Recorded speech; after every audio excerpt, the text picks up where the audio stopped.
You were the gifted one, the reliable one, the proof that your family was doing something right. So why does praise feel like pressure and success feel like a threat? Excellence can become a cage. It shows up on ordinary nights, not in dramatic breakdowns. The sink is full of plates that smell faintly of old eggs. Your laptop is open on the kitchen table, the blue glow turning your hands a colder color than they are. A mug with burned coffee rings clings to your fingers, tacky at the rim, and the radiator clicks like it's counting seconds you don't have. You tell yourself you're lucky. You tell yourself you're fine. You tell yourself you have nothing to complain about. And still, your chest keeps doing that thing, tightening, like a tie you didn't choose.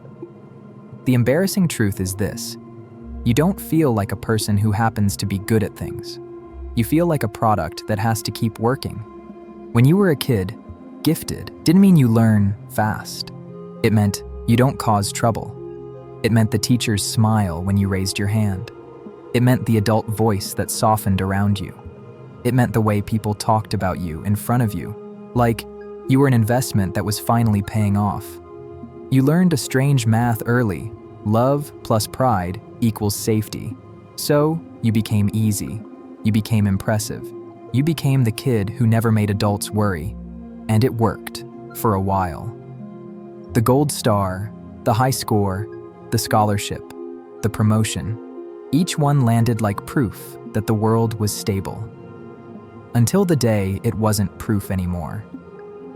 Because when excellence is the thing that kept you safe, effort starts to feel dangerous. Rest starts to feel suspicious. Needing help feels like theft. Even joy gets evaluated, like a report card. Was it earned? Was it productive? Did it count? Carol Dweck called this a fixed mindset, and it can hold your life the way a tight fist holds sand. You don't chase growth.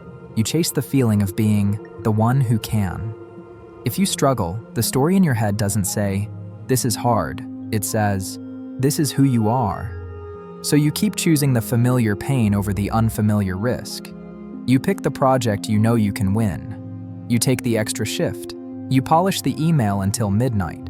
You stay in the role that drains you because it flatters you. And everyone calls it drive. What they don't see is the cost you pay in private. It's the way you wake up already tired, like your body did errands all night. It's the way your calendar looks like a wall of small obligations, each one too small to fight, too constant to escape. It's the way compliments land on you like assignments. "You're so capable" means don't stop. Here's the part that rarely gets said out loud. Some gifted kids become adults who don't know what they want, only what they're good at. You can be surrounded by opportunities and feel nothing but dread, because every option comes with an invisible contract. Keep being impressive, keep being useful, keep being the version of you that never runs out. And you do run out. Burnout isn't always collapse. Sometimes it's a slow dimming. You still show up. You still perform. You still answer messages with a bright tone. But inside, the engine is idling in neutral, revving for no reason, burning fuel in place. Think of a smoke alarm with a low battery. It chirps at 3 in the morning. It chirps when you're trying to eat. It chirps during a call. The sound isn't loud enough to wake the neighbors, but it's loud enough to ruin your peace. You can ignore it for days. You can talk over it. You can try to sleep through it. You can even start to believe the chirp is part of the house. That chirp is you. High achievers often learn to live with constant internal alarms.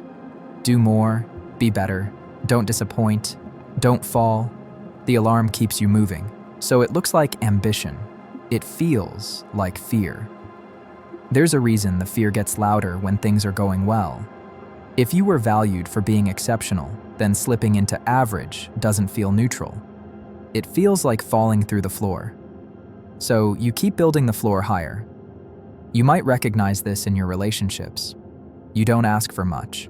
You offer a lot. You become the one who handles it. You remember birthdays. You fix problems. You show up with answers. You make other people feel supported. Then you go home and stare at the ceiling, feeling strangely alone, and you can't explain why. Because the role that made you lovable is also the role that makes you untouchable. There's a famous long-running study that makes this sting in a different way. In the Harvard Grant study, one of the oldest studies of adult lives, researchers followed men for decades through careers and marriages and successes that looked impressive on paper. Over time, a pattern kept reappearing. The people who did best weren't the ones who collected the most achievements. They were the ones who had the strongest, most reliable relationships. Not networks, not applause, real connection. Picture one of those men near the end of his working life. He has the framed awards on a shelf, the tailored suit in the closet, the reputation. He also has a phone that doesn't ring much because he trained himself to be needed, not known. He has a way of talking that stays on the surface because depth feels like asking for something. He has a life that looks finished and still feels unfinished. That's the trap. You can spend years mastering performance and never learn how to be held. The writer James Baldwin once suggested that change begins the moment you face what you've been avoiding. What you've been avoiding might be grief, not the dramatic kind. The subtle grief of realizing you were praised for traits that made you convenient. The grief of realizing you became excellent to prevent chaos, not to express yourself.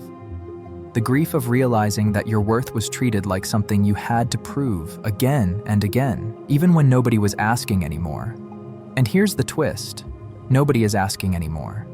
The pressure is still real. The expectations are still loud. But much of the demand has moved inside your own head, like a boss who never clocks out. So what shifts? Not a new habit, not a productivity trick, a new name. You are not lazy. You are not ungrateful. You are tired of being a contract. Try this sentence, either to yourself or to someone you trust. I don't need you to be impressed by me. I need you to know me. Say it and notice what happens in your body. Notice the urge to soften it into a joke. Notice the reflex to add a disclaimer. Notice how unfamiliar it feels to ask for presence instead of approval. Because approval was the currency you learned. Presence is the thing you missed. And if you're thinking, that sounds nice, but my life needs results. Listen closer. Results are not the enemy. The cage is when results become proof that you deserve to exist. Excellence can become a cage, and it can become a door you learn to leave unlatched. The way out isn't to throw your gifts away. It's to stop using them as armor. You can still be sharp. You can still be driven. You can still care about doing work that matters. But you get to choose moments where you are a person before you are a performer. A small example, you can let an email be good enough and go to bed while the dish is dry. You can let a friend see you without a polished story. You can admit you're unsure without racing to fix the feeling. That is not failure. That is adulthood. The contradiction from the start begins to resolve here. Praise stops feeling like pressure when you no longer confuse it with safety. Success stops feeling like a threat when it isn't tied to belonging. If nobody could measure you for a year, no grades, no rankings, no applause, what part of your life would finally get your attention? Let that be the start.